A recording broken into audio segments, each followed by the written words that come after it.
Mapagpalang araw sa iyo kapatid at welcome dito sa free gabay sa mahiwagang gamit course kung saan nga ay ituturo ko kung ano ang mahiwagang gamit, paano makakuha nito, ano ang mga kapangyarihan nito, paano nakakargahan ng kapangyarihan ang mga mahiwagang gamit, at paano ito alagaan or palakasin. Sana mag-enjoy ka dito sa course na ito at matapos mo talaga hanggang sa katapusan. Para masulit ang course na ito ay kailangan lang na patuloy ka na mag-aral at i-practice mo ang mga ituturo ko dito, at lalo na kapag meron kang mga anting-anting or agimat o di kaya bumili ng perlas ng kapangyarihan mula sa amin, ay mas mapapakinabangan mo talaga ang mga kaalaman na nandito sa loob ng course na ito. Sa simpleng salita, ang mahiwagang gamit ay kahit anong bagay na mayroong kapangyarihan. Kadalasan tinatawag nga natin ang mga ito na perlas, mutya, agimat, anting-anting, hiyas,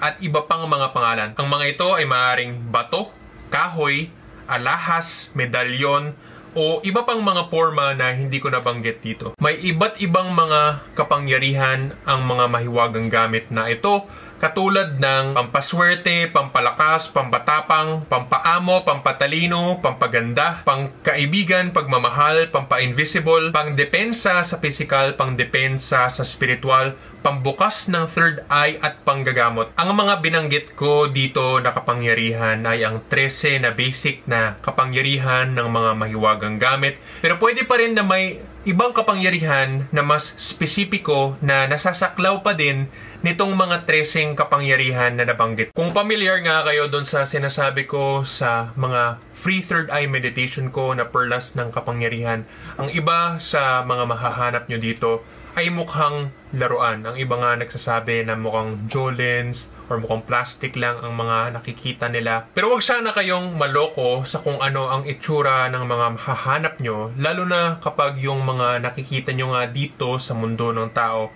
ay kahalintulad sa mga nakikita nyo doon sa meditation na libre para sa third eye or free third eye meditation na tinuturo ko. Ang mga nakikita nating mga bagay ay hindi dapat lang husgahan sa kung ano ang nakikita natin sa ating pisikal na mata, kundi ang mga nakikita at nasasagap nga natin sa ating pagpakiramdam sa mga ito gamit ang ating mga third eye at ang ating pakiramdam. Inuulit ko sa inyo, mga kapatid, na kahit ordinaryong gamit lang ang itsura ng mga makikita natin, ay maaaring may malakas na kapangyarihan ang mga ito, at kailangan natin magdahan-dahan sa paghusga at mag-meditate ng mabuti para malaman kung meron bang aura or enerhiya ang isang kagamitan. Oo mga kapatid, mayroong mga mutya na galing nga dito sa mundo ng tao na pwede nating inspeksyonan sa pamamagitan nga ng mga kung bumula ba sa suka or kung dinukdok ba natin ng martilyo ay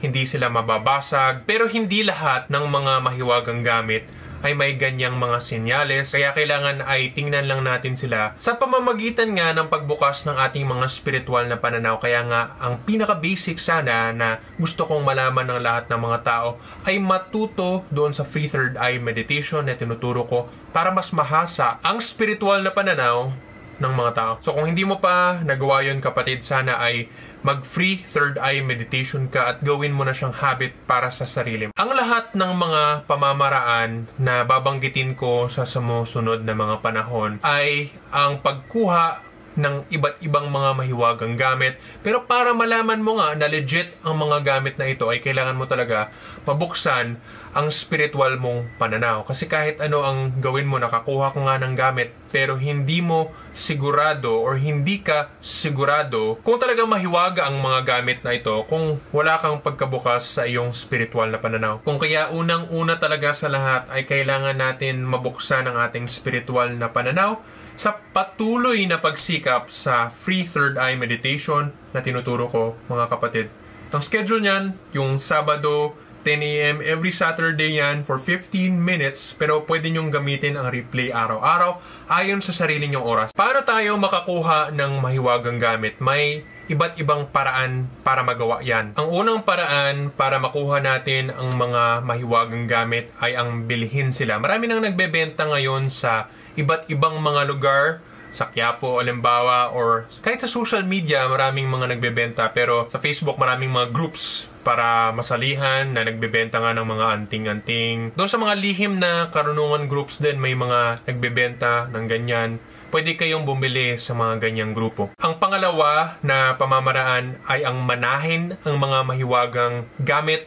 So kung merong manggagamot dun sa angkan ninyo, tapos halimbawa mamamatay na siya, ay minsan nagpapamana ng mga gamit ang mga tao na may mahiwagang gamit nga na tangan. Ang pangatlong paraan para makakuha tayo ng mahiwagang gamit ay ang hanapin ang mga gamit na ito sa gubat, sa kuweba, or minsan nga ay ipapapanaginip sa atin para malaman natin kung saan tayo pupunta para makakuha ng mga mahiwagang gamit. Iba-ibang lugar ang pwede nating kuhanan ng iba't ibang klase ng mga mahiwagang gamit. Siyempre, dito sa paghahanap na ito ay medyo mahirap kasi maraming panganib sa kalikasan. Napapasukin mo talaga para makakuha ka ng mga mutya galing sa kalikasan. Kaya nga medyo mahal yung mga totoong mutya din dahil mahirap kuhanin ang mga ito mula sa kalikasan. Yan ay kung gagawin nyo nga yung option na pagbili ng mga mutya sa kalikasan. Ang pang-apat na paraan para makakuha tayo ng mahiwagang gamit ay gumawa ng sarili mong mahiwagang gamit. Para makuha ito, kapatid, ay kailangan dumaan ka sa maraming proseso ng pagsakripisyo, kabanalan, at yung mga spiritual practices nga katulad nga ng meditation at pagdasal, yung pag-iwas nga sa maraming mga bisyo at kung ano man ang kahalayan dito sa mundo. Yun din ang ginawa ko para nga makakuha ng mga kapangyarihan na makakarga or maka-charge ng power sa mga gamit. Halimbawa, makakuha kayo ng orasyon sa inyong mga panaginip, ay pwede nyong ikarga ang mga power na binigay sa inyo sa mga gamit, kahit anong gamit. Tapos kung meron din kayong autorisasyon na makabenta ng mga ito ay nasa sa inyo na. Isa nga din yan sa service na ino-offer ko, ang pagkarga ng power sa gamit. Pwedeng gawin ito online. Tapos the same din naman yung pagkarga ng power dun sa mga perlas ng kapangyarihan na binebenta din namin. Kung ayaw mo halimbawa na magpakarga ng power ng gamit na nasa iyo na, pwede kayong bumili ng perlas ng kapangyarihan na kakargahan na namin ng power dito bago namin i-ship sa inyo. Pero mas convenient yung option ng pagkarga ng power sa gamit para doon sa mga tao na nasa abroad para makasave din kayo sa shipping. Or kahit taga rito kayo, kung gusto nyo lang na magpakarga ng power sa gamit ninyo, mas convenient, okay lang din yan. May kasama ding orasyon na ibibigay doon sa pagkarga ng power sa gamit para sa inyo para ma-activate yung mga gamit ninyo doon sa gusto ninyong power. Kasama na yan doon sa serbisyo or produkto na ginagawa namin para sa mga tao. Ang ikalima na paraan para nga makakuha ng mahiwagang gamit ay palabasin ito sa pamamagitan nga ng free third eye meditation na tinuturo ko. Yun yung sinasabi ko palagi sa mga tao na kapag buo yung paniniwala mo doon sa free third eye meditation na tinuturo ko, ay lalabas mula sa kabilang mundo, mula sa ibang mundo, ang mga perlas ng kapangyarihan na mahiwagang mga gamit na may karga ng power. At para matuklasan yung mga kapangyarihan na ito ay kailangan mong gawin ang patuloy nga na pag-meditate at pagsunod sa landas ng kabanalan. Kung gusto nyo ng tulong nga para malaman kung ano yung kapangyarihan doon sa nakuha nyong perlas ng kapangyarihan, ay meron din kaming premium service ng premium aura sa gamit. Kung gusto nyo mag-avail sa premium service na may bayad na yan, ay mag-message lang kayo sa amin. Yes mga kapatid, ang perlas ng kapangyarihan, lalabas yan parang magic sa paligid nyo, sa bulsa nyo, sa kamay nyo, or saan man na sinugo kayo halimbawa sa panaginip nyo or sa meditation nyo na puntahan. Tapos meron talaga kayong makukuha doon. Paano ba natin malaman kung may power ang isang gamit? Kaya nasabi ko mga kapatid, ang kailangan natin gawin ay hasain ang ating mga third eye sa pamamagitan nga ng free third eye meditation para kayo mismo ang makakita kung meron nga bang kapangyarihan yung mga gamit na nakukuha ninyo or wala. Kung kailangan nyo ng tulong ko, ay may basic free aura sa gamit. Tapos sasabihin ko lang kung may power ba or wala ang gamit. Tapos kung may power ay pwede nating i-premium aura sa gamit para malaman kung ano yung power na yon at tutulungan namin kayo para malaman din kung ano ang orasyon na karampatan para dyan, nakasama na doon sa serbisyo, at kasama na rin yung pagtuklas sa kung ano yung kapangyarihan, syempre. Tapos, kung walang power yung gamit na nakuha ninyo, ay pwede nyong ipakarga o pakargahan ng power sa gamit doon sa isa pang service namin na premium. Ang pinaka-importante na kailangan natin gawin, mga kapatid, ay patuloy tayong magtuklas sa kung ano ang spiritual na katotohanan sa pamamagitan ng pagbukas ng ating mga spiritual na pananaw sa free third eye meditation na tinuturo ko. At doon mo nga rin malalaman dahan-dahan kung ano ang mga kapangyarihan ng mga gamit sa paligid mo at kung ano ang spiritual na katotohanan sa pangkalahatan sa iba't ibang mga aspeto ng buhay. May iba't ibang mga pamamaraan na nagkakaroon ng kapangyarihan ang mga mahiwagang gamit. Dito ko nga ipapaliwanag ang mga pamamaraan na yan. Ang una ay ang power galing sa mundo ng tao. Lahat or halos lahat ng bagay o hayop dito sa mundo ng tao ay may kaakibat na angking, perlas o mutya na may mga kapangyarihan. Depende lang din yan, kapatid, kung marunong ka doon sa pagtingin sa mga bagay at marunong ka din sa pagkuha ng mga ito. Kadalasan yung mga bagay na may kapangyarihan mula sa mundo ng tao ay paghihirapan din dito sa mundo ng tao. Kailangan mong hanapin doon sa mga kalikasan. Halimbawa, ang mga hayop may mga mutya sila. Ang mutya ng ibon kapag nakakuha ka ay magiging maliksi ka sa kilos mo. Ang mutya naman ng linta ay hindi ka mamamatay kahit gilitan ka sa liig mo. Ang mutya naman ng unggoy ay magiging magaling ka sa pagnanakaw. Para naman sa mutya ng taklobo ay magiging malakas yung pagsanggot mo doon sa lobe, lalakas yung pagkuha mo ng katas sa tuba. Lahat ng elemento sa kalikasan ay may mutya din. Para sa mutya ng apoy ay magiging mainitin ang ulo mo at matapang ka. Kumbaga, para to sa mga sundalo. Ang mutya naman ng tubig ay magiging mapagmahal ka sa kapwa mong tao. Parang tubig. Ang mutya naman ng hangin ay lalakas ang resistensya mo. Talagang may endurance ka. Kumbaga, pangmatagalan. Kung may mutya ng lupa ka naman, ay magiging mapagkumbaba ka at hindi ka madaling magalit. Tapos meron ka ring swerte pagdating sa pagkuha ng mga ginto at iba pang mga kayamanan sa ilalim ng lupa. Magiging magaling ka din sa pagtanim or pagsaka. Ang mga halaman at mga puno ay may mutya din. Ang saging ay pampaswerte. Ang gabi naman ay di ka mababasa ng ulan. Ang mangga ay gayuma para sa mga tao, lalaki man o babae. Ang nara naman gusto mo maging matuwid ang daan mo palagi. Tapos yung libon na niyog naman na walang mata ay magiging magaling ka sa gyera. Ito ay dahil magiging invisible ka sa mga kaaway mo pero magiging malas ito sa negosyo mo kasi hindi ka rin makikita ng mga customer mo. So lahat yan ay mga halimbawa ng mga mutya sa iba't ibang bahagi ng kalikasan at ang kanilang kaakibat na mga kapangyarihan. Ang pangalawang pagkukunan ng power ay ang power galing sa ibang mundo. May dalawang klase ng pamamaraan na malagyan ng power ang isang bagay gamit ang free third eye meditation. Ang una ay kaka-meditate mo ay nalalagyan ng ilaw ang mga gamit sa paligid mo. So nakakatulong yan para doon sa mga akala mo bato lang sila pero parang nagliliwanag na sila pagkatapos ng meditation mo. Pero nandun na yung mga bato bago ka pa nag-meditate. Kumbaga parang natamaan sila ng ilaw dahil sa pag-meditate at pati na rin sa pagdasal mo. Ang pangalawang paraan naman na mas mahirap, kumbaga mas advanced na ito doon sa mga matagal nang nagme-meditate, ay ang pagbuo ng liwanag mula sa pag-meditate at pagdasal. Tapos doon nga lalabas yung mga perlas ng kapangyarihan or mahiwagang gamit dahil doon sa pag-meditate at pagdasal na yan. Ang sinasabi nating kapangyarihan dito ay hindi lang mula sa mundo ng mga engkanto, kundi pati na rin sa langit. So, nandyan na ang Diyos, ang mga anghel, at iba pa na mga nilalang na hindi nga engkanto, anghel, or Diyos. Kapag may mga masasamang tao, tapos kumukuha din sila mula sa mga demonyo, may ganyan din na factor. Pero hindi naman natin gusto gawin yan kasi ang tinuturo ko nga dito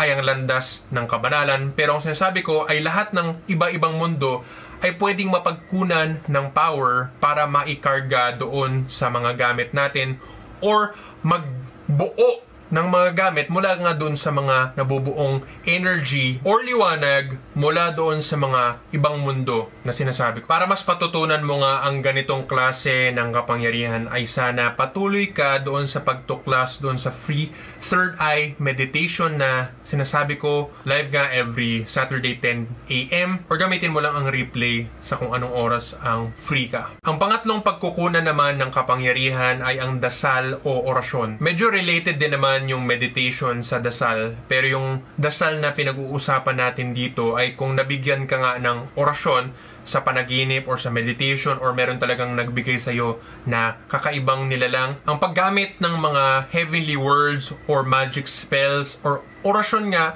na mga special na dasal na ito ay ang magbibigay ng kapangyarihan doon sa mga gamit na meron tayo. Kailangan natin mag-ingat kasi kapag nadasalan na natin or na orasyon na natin, lalo na kapag legit talaga yung mga orasyon or dasal natin, ay hindi na pwedeng malakaran, maitapon, or mabagsak lang basta-basta na parang walang pake ang mga tao. Kailangan ingatan na natin yung mga gamit na nablisingan na kumbaga. Hindi lang ito para sa mga mahiwagang gamit, pati na rin sa pagkain kapag nadasalan na ay dapat mag-ingat na tayo. Respetuhin natin yung mga pagkain, lalo na yung kanin. Halimbawa, wag mo lang tatapak-tapakan yung kanin na nadasalan na kasi magbibigay talaga yan ng sakit. Isang halimbawa na lang nito ay ang ostia na yun nga, yung tinapay na nandun nga sa simbahan, di ba, kapag kinokonsagra na ng mga pare.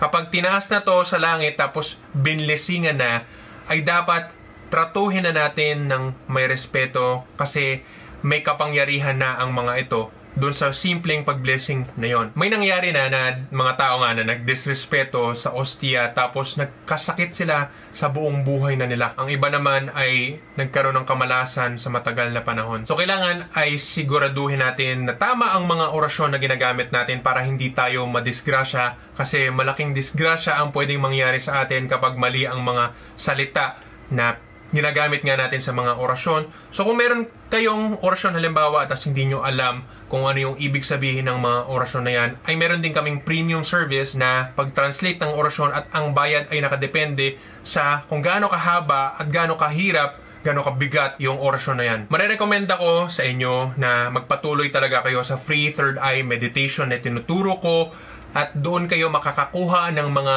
orasyon pero hindi basta-basta yan kasi kailangan talaga pagsikapan na patuloy kayo sa pagme-meditate at pagsunod sa landas ng kabanalan at lalo na kapag maging official na inkantaong misyonaryo kayo ay mas lalo kayong magkakaroon ng chance na magkaroon ng legit na mga dasal at orasyon na talagang merong maibibigay sa inyo na kapangyarihan. Nagiging mahiwaga ang mga gamit natin dahil din sa pagdasal natin mga kapatid. Ang lahat ng iba't ibang mga mahiwagang gamit ay nagkakaroon nga ng power dahil sa tatlong dahilan, di ba? Yung power ay nanggagaling dito sa mundo ng tao, nanggagaling mula sa ibang mundo, or hindi kaya ay nanggagaling sa pag-blessing ng mga ito gamit ang dasal or orasyon.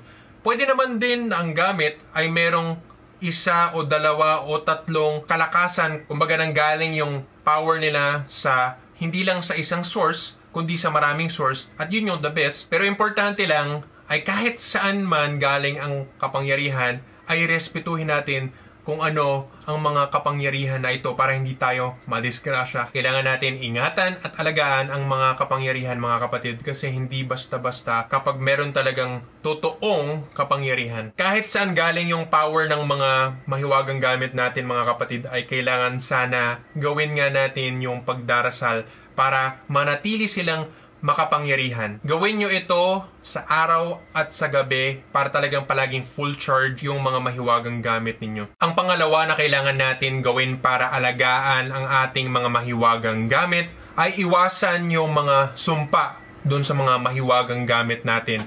Ang sumpa, ibig sabihin yan, yun yung mga bawal para doon sa mahiwagang gamit na yan na kung gawin natin ay matatanggal or hihina yung mga kapangyarihan ng mga mahiwagang gamit na yan. So, iba't iba yan, depende sa gamit. Pero para maging safety, at yun din yung tinuturo namin para doon sa mga tao na nakakuha or nakabili ng perlas ng kapangyarihan mula sa amin, ay kailangan ay umiwas tayo mula sa lahat ng mga kasamaan, kasalanan, o kahalayan katulad nga ng nightclub, droga, inuman, pokpokan, landian, sugalan, at iba pa. So gets nyo naman yung sinasabi ko, di ba?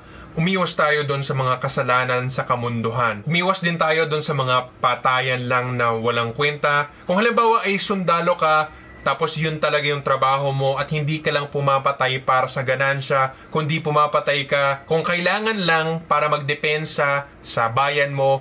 Ibang usapan yan. Ang pinag-uusapan natin dito, yung talagang meron tayong makasalanan na pagganansya mula sa pagpatay, paglandi, pagnakaw at gumawa tayo ng mga bisyo na katulad ng droga o anuman na hindi man nakakabuti para sa atin. So yun yung mga kalaban. Kadalasan yun yung mga sumpa para sa mga mahiwagang gamit. Meron ding mga ibang sumpa katulad ng kapag meron kang anting-anting na hindi ka mababaril ay dapat hindi ka makita na nagbabawas ka ng number 2 mo, yung pupo mo, kumbaga. Tapos meron din mga mahiwagang gamit na kailangan na hindi ka pupasok sa ilalim ng mga sampayan. May mga ganyan. Meron ding iba na hindi ka pwedeng pumunta sa lamay or sa sementeryo kapag meron kang mahiwagang gamit na ganyan. So kailangan tuklasin mo kung ano yung mismong sumpa ng mga mahiwagang gamit na tangan mo. Pero para sa mga perlas ng kapangyarihan namin, ay yung mga kahalayan lang at yung mga kasalanan, yun ang kailangan lang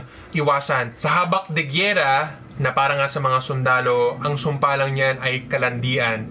So kapag maglandi ka, tapos meron kong habak de gyera, magtatamaan ka kasi yun yung sumpa doon sa habak de gyera. Kailangan ay maging faithful ka. Isa lang yung babae or lalaki na kinakasama mo, hindi pwedeng madami. Ang pangatlong pamamaraan ng pag-ingat natin or pag-alaga ay ang ilagay ang mga mahiwagang gamit sa saktong lalagyan. Nasa iyo na kapatid kung gusto mong itago or ipakita, pero ako personally yung preference ko talaga ay itago ko na lang, ilalagay ko lang sa loob ng bag ko, hindi ko ipapakita, hindi ko kailangan malaman ng mga tao na antingero ako or meron ako mga perlas ng kapangyarihan unless ipapakita ko kung makikwento ako sa mga tao.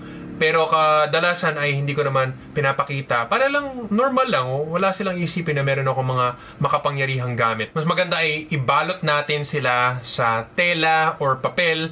Ako ay nakalagay lang sila sa loob ng tela. Tapos meron pa akong mga ziplock, mga plastic na pinaglalagyan nila para mas protektado sila mula sa mga dumi. Pwede nyo rin sila ilagay sa mga hard case na nasa inyo na para hindi talaga sila mabasag, lalo yung mga maseselan na gamit na pwedeng mabasag kasi may glass or parang ganon na medyo malutong. Dati ang ginamit ko yung babasagin nga na glass, pero ang ginawa ko na lang ay para mas gumaan yung dala-dala ko ay inilagay ko na lang doon sa tela, tapos sinigurado ko lang na iiwan ko sa bahay yung mga talagang maselan na mga bagay na madaling mabasag. Huwag nyo sila ilagay sa singit or kilikili ninyo. Mas maganda ay ilagay nyo na lang sa bag ninyo or di kaya sa bulsa. Kahit saan pwede nyong ilagay, basta wag lang doon sa mga private parts natin. Ingatan nyo din sila kapag isusuot nyo na may pakita sa mga tao para hindi maisabit, lalo na kapag magsusuot kayo sa mga gubat at mga ganyan na pwedeng masabit yung mga gamit niyo tapos maputol, hindi nyo na alam na wala na pala yung mga perlas ninyo. Kung may mga iba-ibang perlas ng kapangyarihan kayong nakuha, ay maganda gumawa kayo ng alahas, gawa ang mga ito, tapos yun yung magiging parang fashion ninyo kung gusto nyong ipakita. Or pwede rin itago, nasa sa inyo na. Ang pangatlong pamamaraan ng pag-ingat natin or pag-alaga ay ang ilagay ang mga mahiwagang gamit sa saktong lalagyan. Nasa iyo na kapatid kung gusto mong itago or ipakita, pero ako personally yung preference ko talaga ay itago ko na lang, ilalagay ko lang sa loob ng bag ko, hindi ko ipapakita, hindi ko kailangan malaman ng mga tao na antingero ako or meron ako mga perlas ng kapangyarihan unless ipapakita ko kung makikwento ako sa mga tao. Pero kadalasan ay hindi ko naman pinapakita. Para lang, normal lang. Wala silang isipin na meron ako mga makapangyarihang gamit. Mas maganda ay ibalot natin sila sa tela or papel. Ako ay nakalagay lang sila sa loob ng tela. Tapos meron pa akong mga ziplock, mga plastic na pinaglalagyan nila para mas protektado sila mula sa mga dumi. Pwede nyo rin sila ilagay sa mga hard case na nasa inyo na para hindi talaga sila mabasag, lalo yung mga masiselan na gamit na pwedeng mabasag kasi may glass or parang ganon na medyo malutong. Dati ang ginamit ko yung babasagin nga na glass, pero ang ginawa ko na lang ay para mas gumaan yung dala-dala ko ay inilagay ko na lang doon sa tela, tapos sinigurado ko lang na iiwan ko sa bahay yung mga talagang maselan na mga bagay na madaling mabasag. Huwag nyo sila ilagay sa singit or kilikili ninyo.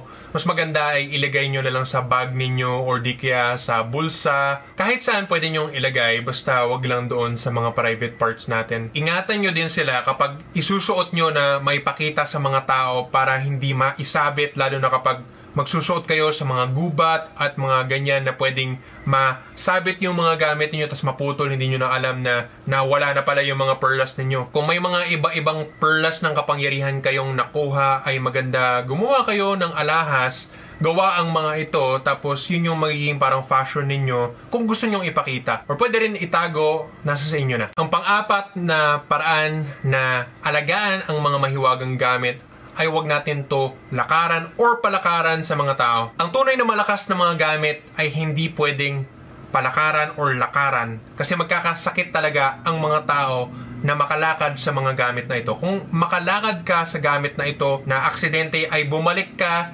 doon sa nalakaran mo. Kumbaga, kung nakalakad ka ng ganyan, ibalik mo yung paglakad mo para matanggal, kumbaga, yung epekto sa'yo. Tapos mag-sorry ka lang doon sa gamit na hindi mo sinasadya yung paglakad bilang disrespeto sa kanya. Kailangan talaga natin ingatan, kapatid, na hindi ilalagay ang ito sa mga lugar na makukuha nga ng mga bata or paglalaroan lang nila, malalakad-lakaran at kung ano-ano ang magagawa dun sa mga gamit, baka itapon nila. Malaking epekto ito, lalo na sa mga bata, magkakasakit sila at pwede nilang ikamatay ito. Kadalasan ang mga bata nga ang napapahamak dito sa mga legit na mahiwagang gamit na ito. So para lang din yan baril. Hindi mo naman hahayaan na yung baril mo nakahilata lang dyan tapos pwedeng gamitin ng mga bata, diba? Ingatan mo. Wag mo lang din ilagay sa ilalim ng hagdan kung saan palaging malalakaran.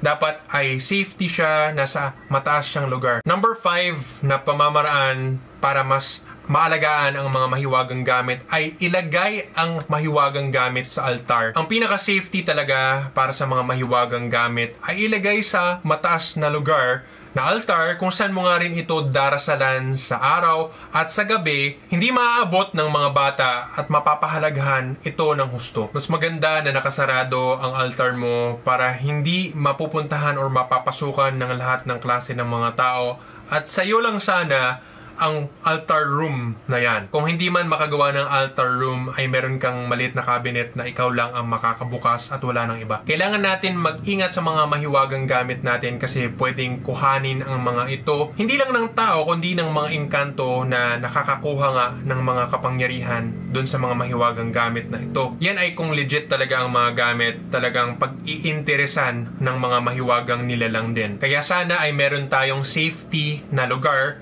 At yan na nga ang tinatawag nating altar. Ang number 6 naman na pamamaraan para maalagaan ang mga mahiwagang gamit natin ay ang publisingan ang mga ito. Ito na ngayon sinasabi ko na pagkarga ng power sa gamit o di kaya premium aura sa gamit para talagang mas lalong palakasin natin ang mga gamit ninyo. Kumbaga bukod sa mga pag-aalaga natin na binanggit ko na, ay mas palakasin pa natin ang kapangyarihan ng mga mahiwagang gamit doon sa pag-blessing natin sa mga gamit na yan. Ulitin natin yung blessing kapag nagawa nyo na rin yung blessing dati para mas palakasin. Or hindi kaya first time blessingan, or kung nakuha nyo nga ang perlas ng kapangyarihan na mahiwagang lumabas dahil sa free third eye meditation, ay ang premium aura sa gamit ay ang pamamaraan para matuklasan nyo talaga kung ano ang kapangyarihan ng gamit na yan. Palabasin natin ang orasyon na para dyan para talagang ma-activate. At yun na yung kasama doon sa premium aura sa gamit na yan. Napakasimple mga kapatid na gumamit ng mga mahiwagang gamit. Kapag may orasyon ka